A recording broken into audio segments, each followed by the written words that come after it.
Mama d'ici et d'ailleurs, bienvenue sur Mamelle, le podcast nourricier qui voyage au cœur de la maternité. Célébrer l'enfantement, honorer les histoires des mères à la fois singulières et universelles, explorer les mystères qui entourent la naissance des origines à aujourd'hui, se reconnecter avec la nature pour renouer avec sa vraie nature. Je m'appelle Marion et j'ai créé cet espace pour te faire connaître cette vision à la fois avant-gardiste tout autant qu'ancestrale de la maternité. Ici, tu voyageras à travers les témoignages de mamans venues des quatre coins du monde qui te transmettront leur histoire de femmes et de mères, mais aussi leurs us et coutumes afférentes à la maternité. Mamelle se veut être un podcast qui renoue avec notre instinct animal, primaire, primitif, la femme sauvage qui sommeille en toi et qui reprend ses droits et sa place dans la nature et en connexion totale avec elle. Se nourrir, se ressourcer, accueillir ce qui est pour révéler toute cette puissance intérieure que tu as en toi. Ma mission est de te proposer des épisodes authentiques dont le but est de nourrir, fortifier ta maternité par la curiosité. Ouvrir son regard sur la maternité, sa maternité, c'est se donner la liberté de penser sa maternité autrement, différemment, et d'être alors en capacité pleine et entière de créer sa propre maternité. Alors aujourd'hui, nous allons au Nouveau-Mexique, à la rencontre de Manon, maman solo d'une petite fille. Dans cet épisode, Manon vous racontera une partie de l'histoire de sa maternité, comment l'acupuncture a soutenu sa grossesse et son accouchement, avant d'aborder le sujet phare de l'épisode, qu'est la nutrition pendant le postpartum. Spécialisée en nutrition féminine, Manon est véritablement un puits de science pour mieux nourrir notre corps et notre être, peu importe notre étape de vie dans laquelle on se trouve. Elle nous partagera aussi quelques particularités entre le Nouveau-Mexique et la France, notamment sur l'accompagnement à l'accouchement. J'arrête là ma petite présentation et je vous laisse tout de suite avec Manon. Bonjour Manon, Bonjour Marion. qu'est-ce que je suis ravie de t'avoir aujourd'hui au micro. Ça fait plus d'un an qu'on se côtoie sur les réseaux, sur Instagram. On a eu la chance de se rencontrer aussi cet été quand tu as fait un petit passage en France. Et voilà, je suis extrêmement ravie de t'avoir aujourd'hui pour que tu puisses témoigner sur ta maternité, mais aussi sur ce que tu fais au quotidien pour accompagner les mamans, notamment dans le cadre de leur postpartum. Voilà, un épisode que je sais d'avance extrêmement riche, mais peut-être que dans un premier temps, je vais te laisser te présenter, nous dire où est-ce que tu vis, présenter ta petite famille brièvement et ce que tu fais. D'accord, bah, merci Marion, hein, depuis le temps. Je suis tellement contente d'être ici et je te remercie de m'avoir sur le podcast, ça fait vraiment plaisir. Bah, je m'appelle Manon, je suis née en France et j'ai grandi aux États-Unis, Nouveau-Mexique et au Colorado. On a déménagé ici quand j'avais 5 ans et demi, 6 ans et j'ai passé la plupart de ces années, aux États-Unis. On n'est pas retourné en France avant que j'avais l'âge de 12 ans, donc ça faisait une petite période sans rentrer en France. Et je suis maman d'une petite fille qui s'appelle Margot, elle a 4 ans et demi et je suis maman solo aussi et je spécialise dans la nutrition pour les femmes et surtout dans l'équilibre des hormones, après les accouchements, postpartum. Je suis aussi, j'aime pas le nom chef, mais je préfère alchimiste de cuisine. Je cuisine beaucoup en privé, pour mes clients, donc voilà. Super. Alors peut-être dans un premier temps, on va parler de toi et de ta maternité. Est-ce que tu pourrais justement nous parler de comment s'est passée ta grossesse? Déjà, est-ce que c'était une grossesse qui était attendue? Est-ce que tu l'as attendue longtemps? Et quelle a été la surprise lors de cette annonce? Oui, oui, bien sûr. Bah, ce qui était assez incroyable, en fait, c'est que j'ai eu une grossesse, enfin 1 an, avant d'être enceinte avec Margot Oui. et ça s'est très mal terminé et quand j'ai appris que j'étais enceinte, qu'on est allé chez le docteur, la date de conception, c'était la date de la naissance de la pre enfin, qui c'est supposé être la date de la naissance de la première Oui. grossesse. Donc ça m'avait Mmh. vachement, touchée. C'est définitivement attendu. On voulait vraiment avoir un enfant et je sentais, enfin, pas pour être trop wouh, mais je sentais Ouais. l'esprit de Margot, dans ma vie longtemps avant qu'elle soit née. Donc c'était très attendu. J'ai eu une grossesse, très facile, pas trop de complications. Bon, bien sûr, en tant que première maman, s'inquiète pour tout. «Pourquoi j'ai mal ici? Est-ce C'est que ça c'est sûr. normal?» Donc ça, tout ça, c'était plus ou moins, normal. J'ai tendance en général dans ma vie, surtout pendant ma grossesse, d'en faire un peu trop. Donc c'est vrai qu'au 3e trimestre, la sage-femme, elle m'a dit, qu'il fallait un peu arrêter le sport et me calmer un peu. Donc j'ai pris ça Ouais, cool, je suis relax, j'ai beaucoup aimé être enceinte. J'avais pas d'anxiété, je me sentais bien, je sentais, une vraie connexion avec mon bébé, c'était ouais. très calme. Après l'accouchement, c'était autre chose.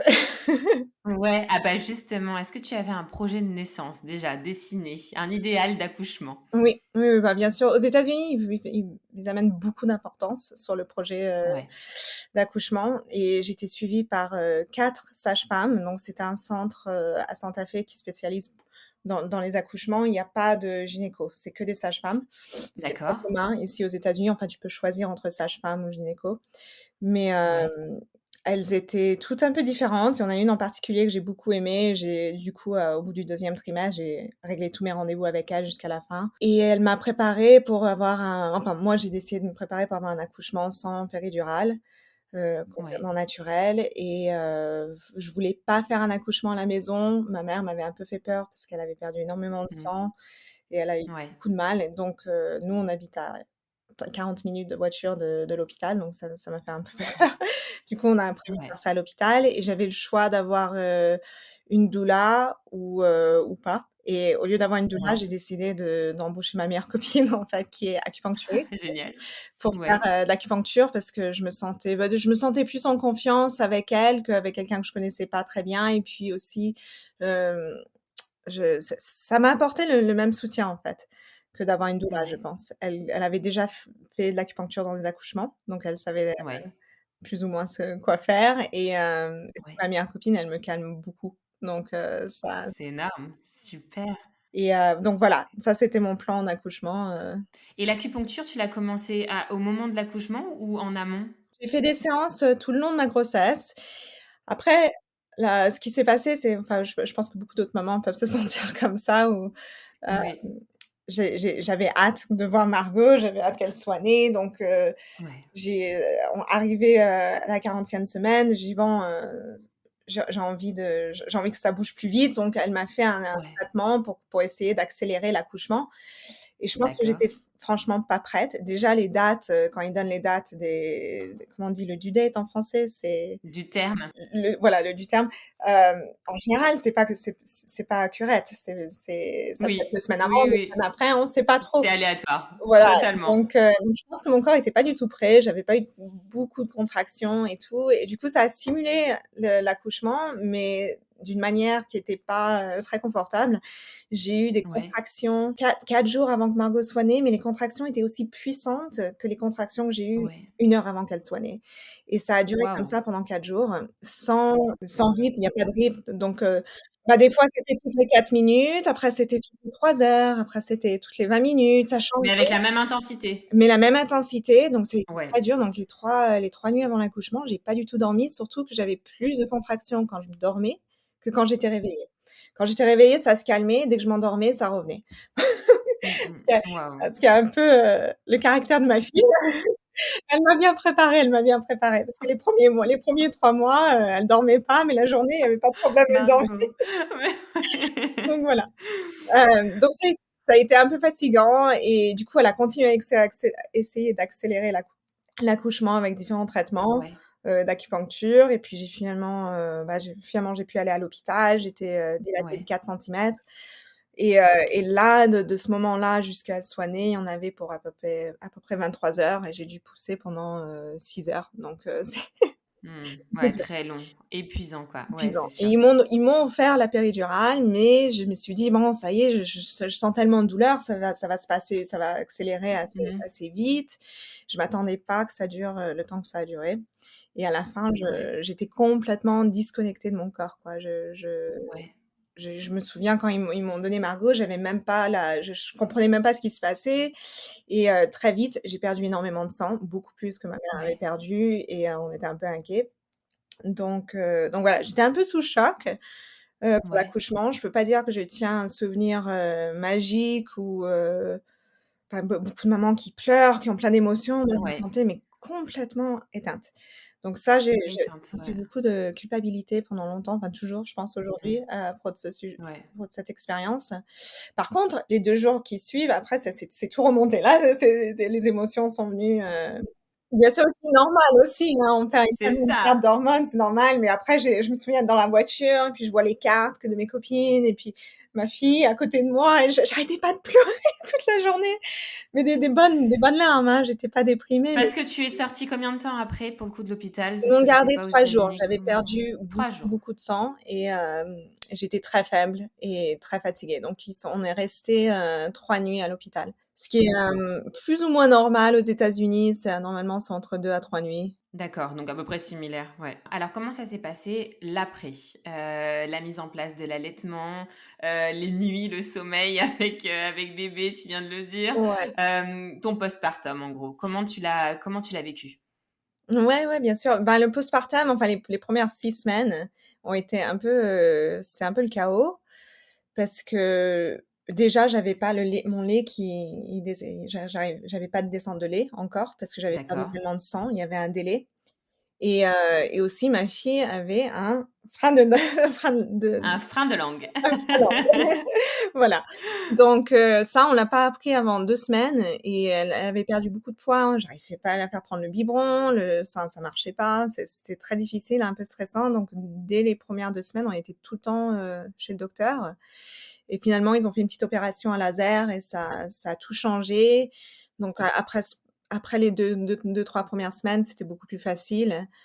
Hem, Elle s'est réveillée souvent, enfin, bah, comme tous les bébés, hein, elle dormait pas C'est très bien ça. la nuit, mais sinon j'avais beaucoup de famille, j'avais ma maman, mon père qui étaient là, on habitait dans la même maison, donc c'était Ouais, facile. Et j'avais beaucoup de copines qui venaient me voir et tout, j'avais plusieurs copines qui étaient aussi enceintes, qui devaient accoucher, 1 mois, 2 ouais, mois d'écart de quand j'ai accouché, donc ça c'était chouette et j'ai eu pas mal de mastites, donc ça s'est ouais, passé 3 fois et j'ai pas voulu prendre d'antibiotiques parce que j'étais un peu enfin, je suis toujours un peu contre les antibiotiques, surtout, les ouais, 1res semaines d'allaiter mon bébé.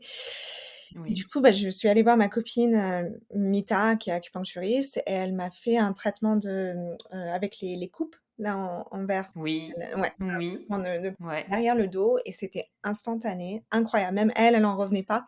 Dès le moment où elle a enlevé la coupe derrière, enfin derrière le sein, enfin dans mon dos, ouais, j'ai eu une décharge de lait, mais ouais, énorme. Donc impressionnant. ça a tout Ouais, réglé comme ça. Donc ça, c'était magique, sympa. Ça c'était vraiment sympa, avoir cette expérience et voir l'effet de l'acupuncture. incroyable. Mmh, Ouais, mmh. Donc voilà. Après j'étais, souvent à l'hôpital pendant ces 6 premières semaines, justement à cause de ma cite et puis ma fille, tout ça et je dois dire que mon expérience avec les docteurs était un peu brute. ouais, Ils étaient immédiatement: «Il faut prendre des antibiotiques, ne fais pas voir ton sein». C'est très, différent aux États-Unis. Déjà, tu ne te déshabilles pas devant un docteur. Si tu as un docteur qui est un ouais, homme et que tu dois faire voir ton sein, il faut envoyer 4 femmes, pour, surveiller. Donc c'était un peu, stérile et ouais, ouais, ouais, c'est sûr, ouais, c'est sûr. Alors ton allaitement, si on continue un petit peu sur cette aventure, lactée, comment il s'est terminé? Comment tu l'as senti? Comment tu la décrirais cette aventure lactée?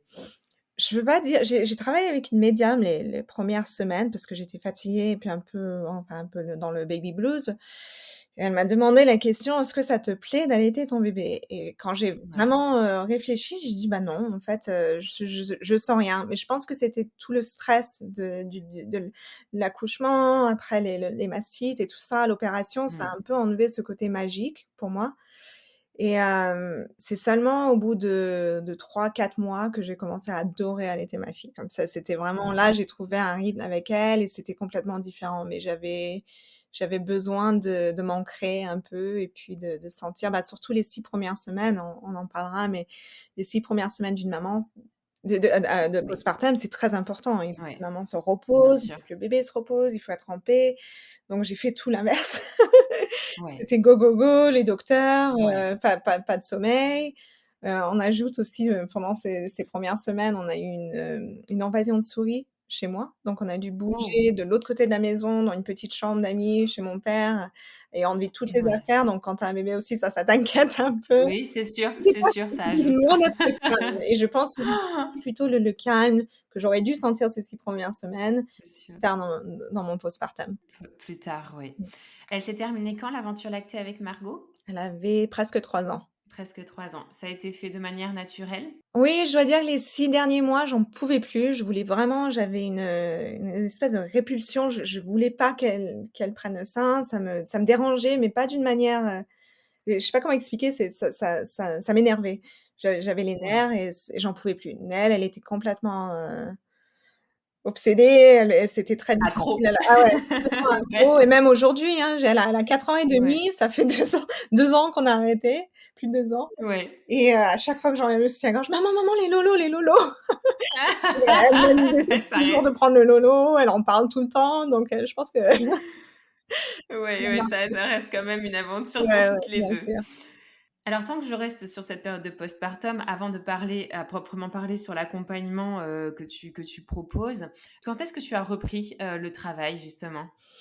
Ouais, donc ça, c'était aussi quelque chose qui est un peu était un peu difficile pour moi dans le Mmh. postpartum, c'est que son père, mon partenaire à la fois, mon conjoint à l'époque, était, Oui. pas très actif, il m'aidait pas beaucoup et il avait décidé de prendre moins de travail et de prendre plus de Ouais, jours de congé, mais pas pour m'aider, mais juste pour avoir du temps pour lui. Donc j'ai repris le travail au ouais. bout de 6 semaines, postpartum. Waouh! Et en fait, je Mmh. travaillais dans un atelier d'art à l'époque et je la mettais sur moi dans le porte-bébé, puis on travaillait ensemble toute la journée, donc c'était Non, mais je tenais quand même à le dire Manon, parce que c'est vrai que quand on s'est rencontrés, tu m'avais parlé de cette expérience-là et je me suis dit: «Waouh, quelle force cette maman» et c'est vrai qu'il y avait des photos et tu m'en parlais et je trouvais ça extrêmement fort aussi de voir le courage et la force que tu as eu après et au début, des années de Margot, avant qu'elle rentre à l'école, parce que tu as réussi à concilier, ton travail, ta vie de maman avec ta fille, que tu portais justement, tu viens de le dire et je trouvais ça extrêmement fort comme message et puissant parce que effectivement, je pense que c'était pas, que ça devait pas être facile et simple tous les jours, en tout cas, à gérer, notamment au niveau de la fatigue et tu l'as dit, si tu as repris 6 semaines après, tu étais en plein postpartum et tu as pas récupéré en définitive. non, ouais, ouais, ouais, complètement, c'était, j'ai beaucoup de copines, enfin la plupart de mes copines qui avaient des bébés ont pris, les 2 premières années sans travailler, rester à la maison Mmh. avec l'enfant. Bon, il y avait le covid aussi en 2020 qui Ouais. est venu, donc ça a changé. Il y avait pas au Nouveau-Mexique, il y avait pas de garderie, il y avait personne qui voulait prendre les Ouais. enfants, donc il y avait pas j'avais pas le Mmh. choix et Margot avait 8 mois parce que j'ai en fait, pendant ma grossesse et les 1ers mois où Margot était née, j'ai pris un peu de recul de mon travail. J'ai travaillé pour mon père Mmh. qui est artiste, c'est pour ça que j'étais dans un atelier d'art. Je voulais juste, pas avoir besoin de réfléchir trop et puis pouvoir l'aider, être à Ouais. la maison, c'était bien. Mais au bout Mmh. de c'était en janvier ou février 2020, j'ai décidé d'ouvrir un restaurant, Mmh. un tout petit café et j'ai fait Ouais. ça avec Margot, ouais, justement, on a travaillé ensemble, enfin les 2 premières Mmh. années, 2020 à 2022, elle était avec moi au café tous les jours, des fois je la Mmh. portais sur le dos, des fois c'était avec ma mon employé qui m'aidait un peu, mais elle a Ouais. grandi là-dedans et je le regrette pas, elle en tient une super bonne OK. expérience. Ah, je n'en doute pas. Alors justement, tu parles, on commence à aborder le côté un peu professionnel. Alors peut-être que, tu pourrais nous expliquer un petit peu, et aborder en tout cas le sujet de la nutrition en postpartum puisque c'est, ce que tu fais, ce que tu proposes en tout cas, au quotidien. Peut-être nous dire comment tu as, relevé ce besoin essentiel de bien se nourrir après avoir enfanté et quel a été ton constat pour accompagner les mamans justement dans cette première phase, qu'est le postpartum. D'accord. Donc pour donner un peu l'histoire, en fait, j'ai fait mes études en nutrition au Institute for Integrative Nutrition à New York en 2011 Ouais, et les premières années, j'ai fait des consultations nutrition pour tout le monde, les hommes, les femmes, n'importe quel âge, surtout des gens plus âgés parce qu'au Nouveau-Mexique, c'est un peu la démographie des gens âgés. ouais. C'est une Mmh. ville de retraités et quand j'étais enceinte, j'ai réalisé: «Attends, j'ai envie de travailler qu'avec les femmes» et c'était au début, c'était pas, les femmes enceintes, c'était juste les femmes. Je voulais juste Les travailler avec femmes. des femmes parce que je suis une femme, je comprends le corps d'une femme beaucoup mieux Ouais. et les hommes, il faut dire quand on fait des consultations nutrition avec eux, bon, ils ont pas la même connexion, émotionnelle à leur corps, comme ils arrivent pas à reconnaître: «Bah, tiens, je me sens un peu comme ça si je mange ci» ou c'est C'est j'ai vrai. senti l'effet de ce changement et j'avais besoin d'une couche plus émotionnelle dans tout ça.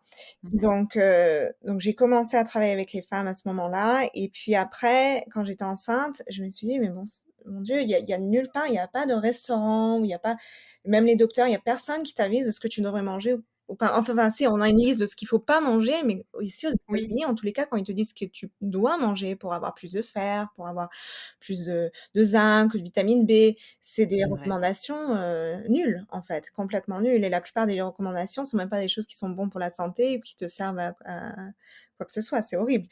Hem, donc là, ça a déjà commencé à m'intéresser, la nutrition pour les femmes enceintes et quand je suis arrivée au postpartum, j'ai dit: «En fait, on est bien suivi enceinte, on est bien suivi peut-être les 3 premières semaines après l'accouchement, mais après, il y a plus rien». Il y a plus de suivi. C'est et en fait, le postpartum, pour moi, hein, et je sais d'autres docteurs qui se sentent pareil, ce n'est pas les premières 6 semaines, c'est la première Oui, année, les premières oui, 2 années, 3 ans, 4 oui, ans, ça peut même oui, durer 10 ans. c'est ça, oui, c'est Combien vrai. d'enfants on a, comment notre vie, se situe les circonstances de notre vie donc voilà, donc là, ça m'a vachement intéressée et justement dans mon café, j'ai voulu faire un menu qui était très orienté vers les mamans, où elles pouvaient se sentir libres à manger ce qu'elles voulaient sur le menu, enceintes ou en période d'allaitement et que ça allait Ouais, les aider d'une manière très douce les parce nourrir, ouais, qu'il fallait vraiment. aussi Mmh, ouais, que je ouais, donc voilà, ça a commencé ici. Après, j'ai commencé à prendre des cours, supplémentaires sur les hormones et la santé des femmes et j'ai appris beaucoup de ouais. choses et c'est là où j'ai aussi pu, faire le lien entre, la médecine ayurvédique, parce Oui, que j'ai étudié oui, ça aussi en 2013 et 2014 pendant 1 an et ouais, demi avec une professionnelle ici au Nouveau-Mexique et j'ai dit: «Bon, il y a ça, c'est définitivement un trou dans la médecine aux États-Unis, il y a définitivement personne qui en parle et c'est très important». Donc l'importance, c'est de manger des repas qui sont chauds, qui sont faits ouais, avec des légumes qui sont de la terre, des carottes, des betteraves, des pommes de terre, tout ce qui va nous faire sentir beaucoup plus, comment grounded, ancrés avec la terre. Surtout après un accouchement, c'est il y a du vide, tous les organes, ils bougent et on perd notre bébé, en fait.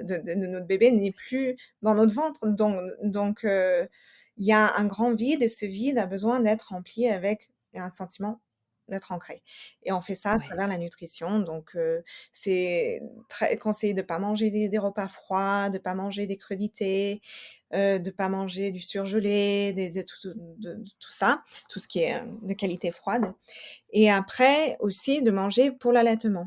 Donc pour oui, l'allaitement, c'est des les bébés ont souvent des coliques les premières semaines et il y a des aliments à éviter. Par exemple, le brocoli cru, les choux-fleurs, le chou, enfin toute la famille du chou, ouais, l'ail, les oignons, tout ce qui est épicé, le chocolat, le café, tout ouais. ça, ça peut donner des coliques au bébé, mais aussi ça peut empêcher que le lait soit, aussi riche, Aussi bon. aussi bon Ouais, c'est ça. Mmh. et après, il y a aussi tout le régime pour essayer d'avoir plus de lait. Donc voilà, donc ça déjà, c'est super intéressant et j'ai décidé que beaucoup de mamans, en fait, sont pas, dans une mode où elles veulent apprendre de ce qu'elles peuvent faire pour elles-mêmes pendant le postpartum. Mmh. C'est vraiment, la période où on est complètement focusé sur notre bébé et on a tout Mmh. à donner sur notre bébé, ce qui est normal, mais on oublie de s'occuper de soi-même et j'ai réalisé qu'en fait, si j'en préparais des paniers de postpartum, des repas, c'était déjà fait pour elle, c'était plus facile. Ouais. Ça enlève le fait qu'il faut apprendre, il faut que j'apprenne à cuisiner différemment, il faut faire ci, il faut Mmh. faire ça. Mon mari va pas manger comme ça, ma famille mange pas ci.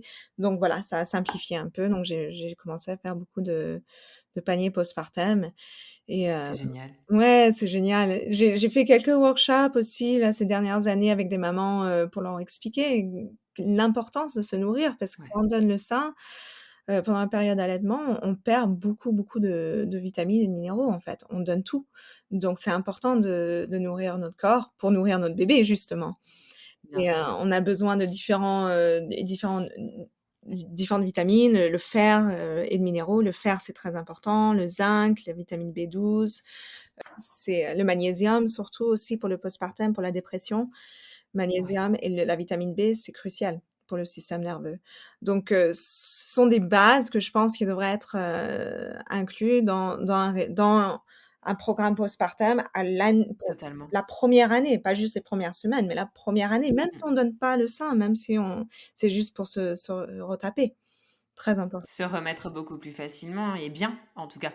Et ouais, bien sûr. Et bien, Bien sûr. c'est Ils ça. disent en médecine ayurvédique et je pense en médecine chinoise aussi, si je me trompe pas, mais les premières, 6 semaines, même jusqu'à 3 mois, comment on se sent et comment elle se passe, ça va beaucoup jouer sur notre ménopause. Donc, D'accord. il y a beaucoup de recherches qui ont été faites là-dessus. Les femmes qui ont pris, les premiers 40 jours, pour, se Ouais. reposer, pour bien se nourrir, ont eu une ménopause beaucoup plus facile. Par contre, les femmes qui ont sauté tout de suite, à retourner au travail, mal Mmh. manger, mal se nourrir et tout ça, vont avoir une ménopause beaucoup plus difficile. Est-ce que tu pourrais développer un petit peu, ce que c'est que l'ayurveda? Peut-être nous décrire un petit peu ce que c'est que la médecine ayurvédique, comme tu viens de le dire. Là, peut-être l'ancrage déjà, ce que tu viens d'évoquer, ça en fait partie, mais peut-être, brièvement et schématiquement, en quoi ça consiste? Oui, oui, bien sûr. Ben, la médecine ayurvédique, c'est, la médecine indienne traditionnelle qui s'aligne très, prochement avec la médecine chinoise parce qu'en fait, elles Ouais, viennent du même l'origine vient du même endroit. Mais après ça s'est divisé en 2 formes différentes, mais elles ont beaucoup des mêmes ouais, bases. Et dans la médecine, indienne ayurvédique, on utilise beaucoup les éléments de la nature. Donc, il y a 3 doshas, Vata, Pitta et Kapha. Le Vata, ça va ouais, être tout ce qui correspond avec, l'air, ouais, l'espace, le Pitta avec le ouais, feu, le Kapha avec la ouais, terre, avec l'eau aussi, et autant que Pitta aussi, ça peut être avec l'eau. L'eau et le feu, il peut y ouais, avoir un petit juste milieu entre les 2.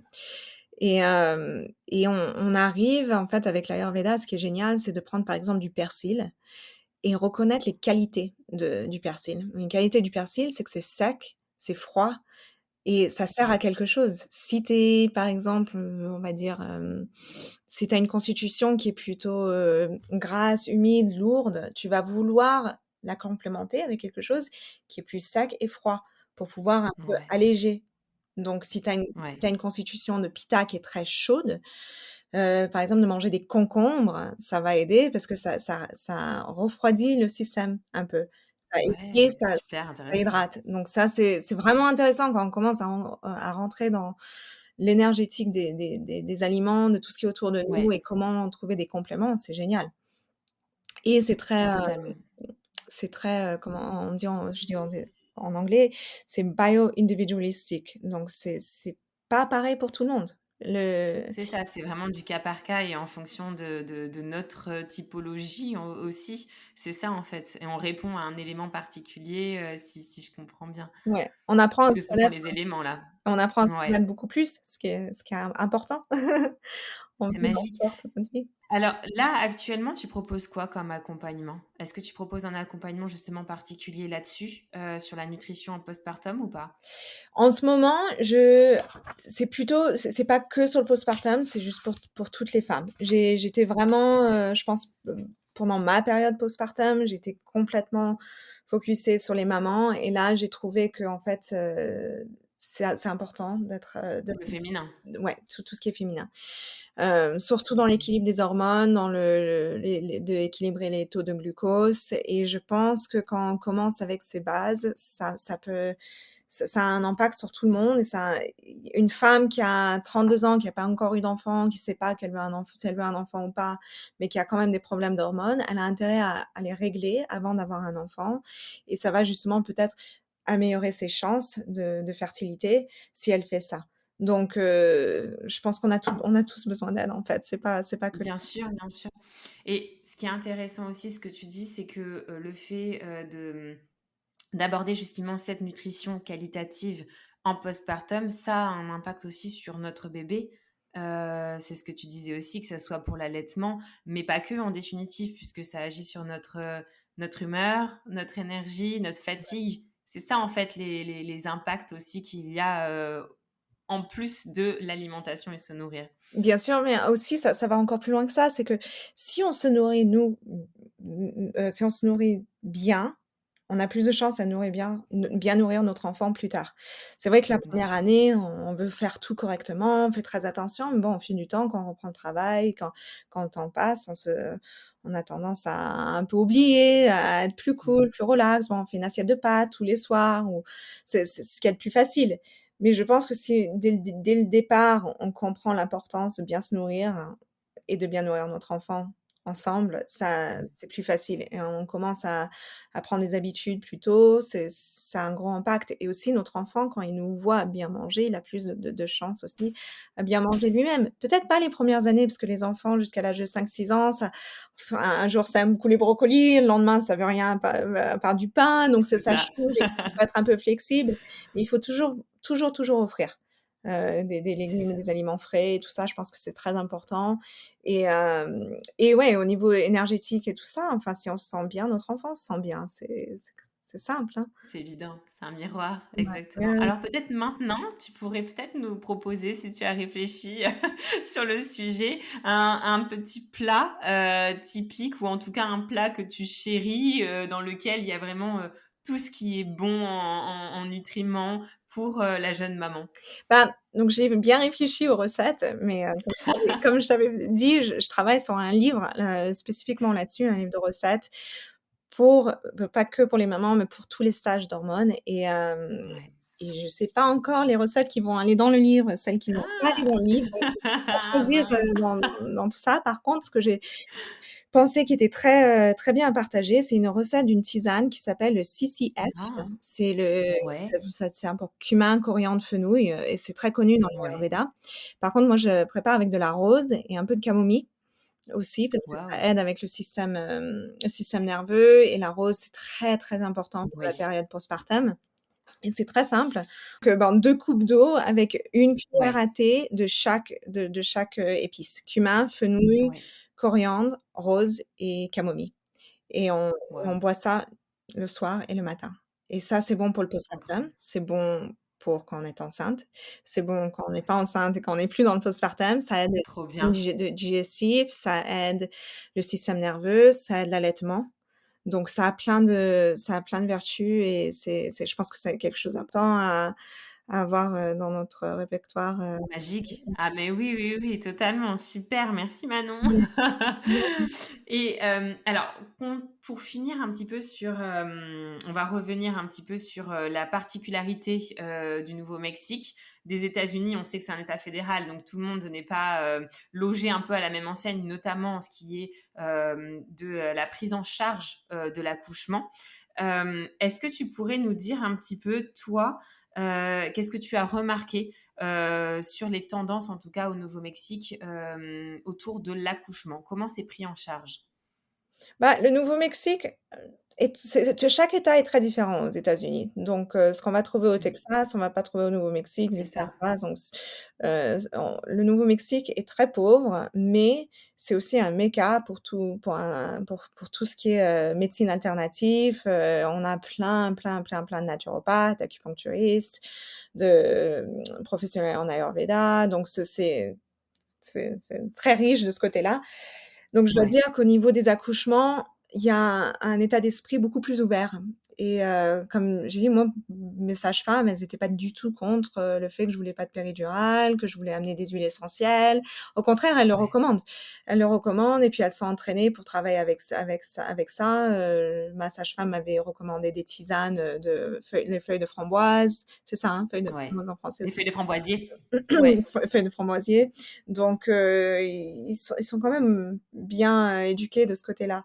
Maintenant, Ouais. au Texas, par exemple, il va y avoir beaucoup plus de césariennes. Ils vont être très contre, de pas donner de péridurale. Après, il y a une question d'assurance aussi. Les assurances sont différentes dans chaque État.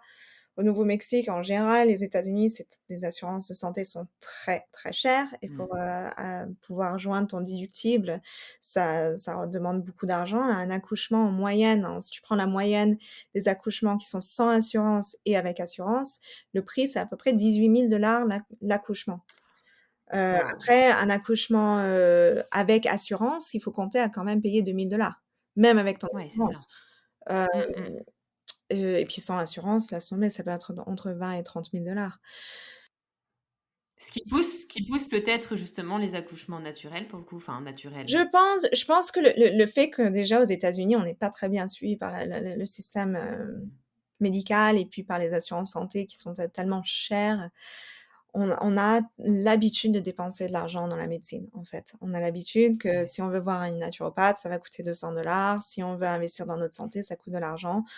Moi, je pense pas que c'est normal et je pense qu'il y a beaucoup d'abus là-dedans. Je connais beaucoup de naturopathes qui chargent 400 $ la séance et je me dis: «Mais ça aide pas, ça aide pas». waouh. En fait, Mmh. ils savent qu'ils peuvent charger ça parce que Ouais. l'assurance ne va pas couvrir et les médecins qu'on a ici, ils savent rien du tout, ils sont bêtes, en Mmh. fait. Mmh. Donc elles prennent avantage et je pense qu'au contraire, on devrait charger des prix plus raisonnables si on veut aider notre société à se sentir mieux. Bon ça, c'est un petit peu un Bien autre sûr. sujet, mais tout ça pour dire que, bon bref, un accouchement, alternatif, ça nous dérange pas de dépenser de l'argent là-dedans. Enfin, ça nous dérange pas, ça nous choque pas. Donc il y a plus d'ouverture dans tout ça et bon après il y a aussi, il y a certaines assurances maintenant qui prennent en charge les doulas. Ça c'est nouveau, ça c'est bien, c'est des progrès qui se passent. Il y a de plus en plus de gens qui parlent de changer, au niveau de nos taxes, qu'on puisse avoir, une Ouais. congé de maternité pour les mamans de 6 Ouais. semaines, que ça soit le travail parce qu'en ce moment, c'est que des boîtes privées qui l'offrent et en général, c'est OK. pendant 2 semaines, même pas Ouais. et c'est pas assez. Donc ça commence à changer petit à petit, mais non, ça va prendre un peu de temps. Ah, c'est sûr, c'est sûr. Justement, en parlant de doula, est-ce que, le fait d'être accompagné par une doula, c'est quelque chose qui est, aussi, récurrent? Après, j'imagine qu'au Nouveau-Mexique, comme tu l'as dit, c'est quand même une terre un petit peu propice et très ouverte là-dessus, donc peut-être qu'effectivement, là où tu es, il y en a beaucoup. Mais est-ce que tu sais un petit peu, en tout cas dans d'autres États, des États-Unis, si avoir une doula, c'est quelque chose qui est, commun, banal?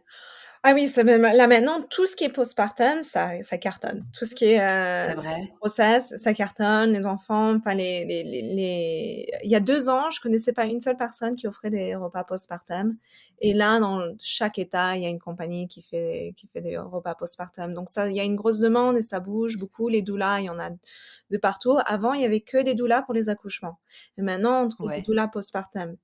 Ce que je oui. trouve super important parce qu'en fait, un accouchement, on peut se préparer tant qu'on veut, on peut avoir un plan d'accouchement, mais ça va jamais Ouais. se passer comme on a prévu, enfin très rarement en tous les cas Oui, c'est sûr. et Mmh. je pense qu'on a plus besoin d'aide les semaines qui suivent que pendant un accouchement, en général. Bon après, on peut avoir Bien des sûr. expériences très traumatiques et ça, c'est différent, mais Mais c'est vrai que tu as totalement raison parce que souvent on a un accompagnement qui est fait jusqu'à l'accouchement. En tout cas en France, c'est comme ça et après il y a plus rien. La mère est totalement livrée à elle-même et c'est là où tu as totalement raison. Je pense que les doulas, spécialisées en postpartum sont vraiment, d'un très, très bon accompagnement en tout cas pour nous. mmh, absolument, absolument et puis aussi là, il y a ce que je voudrais rajouter, c'est qu'il y a plus de c'est plus accepté de faire un accouchement à la maison, par exemple. Il y a Oui, des assurances qui vont aider à couvrir des accouchements pour la maison, pas OK. pas entièrement, mais un peu. Donc ça Ouais, commence à ça commence à changer aussi un peu, ce qui est génial. Et puis de pas faire de péridurale, enfin c'est complètement accepté et normal maintenant, dans la plupart des ouais. endroits. Les gens en parlent de plus en plus, ça dépend. Après si tu vas dans un état, comme j'ai dit, un état plutôt comme le Texas ou Texas? ouais, c'est un peu différent, mais je sais que ma famille, quand je leur avais dit que j'allais faire un accouchement naturel et que je pensais à aller à un moment donné, j'ai pensé le faire à la maison, ils sont tous Mmh. affolés en France. Ils ont dit: «Non, non, mais tu Ouais. devrais, c'est horrible, c'est du suicide, tu peux pas, ça se ferait jamais ici, tu peux». Mmh. Et après, arrivé au postpartum, quand j'avais ma mère qui m'aidait, ma tante et ma grand-mère, m'ont toutes les 2 dit: «Mais nous, on n'avait pas ça».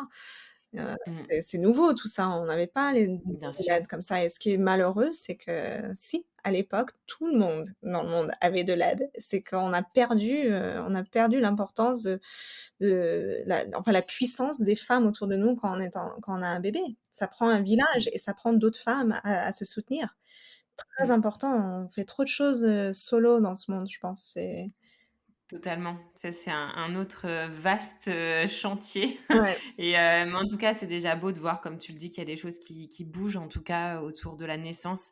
Mais effectivement, je pense que cette solitude, chez beaucoup de mamans après avoir donné la vie, c'est un mal de notre société qui ronge beaucoup. C'est Mmh. vrai, Ouais, ouais, absolument. c'est vrai. Alors, je ne sais pas si tu avais autre chose, un sujet dont on n'a pas évoqué ou voilà, un autre thème que tu souhaiterais nous partager ou bien finir sur un message que tu souhaiterais transmettre aux mamans qui nous écoutent. Ben, je pense que le message que enfin moi, je comme j'ai dit au début, je suis maman solo et ça Mm, prend un certain poids et je sais ce que c'est le burn-out et j'aide beaucoup justement à travers la nutrition, à traiter le burn-out et je pense que le seul message que j'ai, c'est de bien s'occuper de soi-même, de vraiment nous prendre en priorité parce que d'arriver à un point de burn-out, c'est vraiment difficile à rebondir de là. Donc si on peut faire des petites choses dès le départ pour, pas nécessairement complètement éviter parce que je sais pas si on peut l'éviter en tant que maman. On est surtout dans ce monde, je pense que c'est impossible de ouais. pas se sentir Mm, burnt out. mm, Surtout si on est entreprenante, mm, ça ajoute un deuxième travail de plein temps mm, sur c'est notre sûr. assiette donc Mm. mais tout ce qu'on fait pour se nourrir un peu, ça aide et c'est très important, c'est très puissant et même les petites choses. Tout régulièrement, ça a un gros impact à la fin. Ben, merci beaucoup, Manon. Vraiment, je suis ravie de cet épisode. Ça fait longtemps, tu le sais, que je l'attendais. J'ai hâte de voir l'évolution. Je serai l'une des premières à acheter et à dévorer ton livre. Je serai l'une des premières aussi à le promouvoir sur mes réseaux aussi. Et merci beaucoup pour tout ce que tu nous as transmis au cours de cet épisode. Tu sais Merci combien je Marion. t'admire.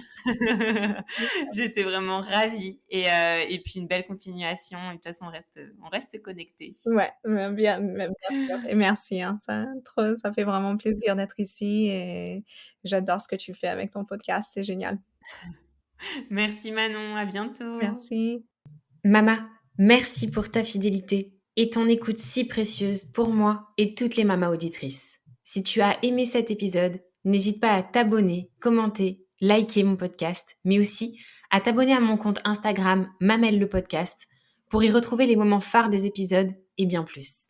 Mamel, c'est aussi un site internet, mamel.fr, où tu retrouveras des informations précises sur les différentes façons d'incarner sa maternité, mais aussi une boutique en ligne où tu pourras t'offrir ou offrir un coffret envoûtant, original, avec des trésors venus d'ici et d'ailleurs. Alors n'hésite pas à parler de Mamel autour de toi. Cet épisode est terminé. Je te dis à très vite pour un nouvel épisode, mais en attendant de se retrouver, maman n'oublie pas, ta maternité t'appartient. Elle est un univers aussi merveilleux que le monde à explorer.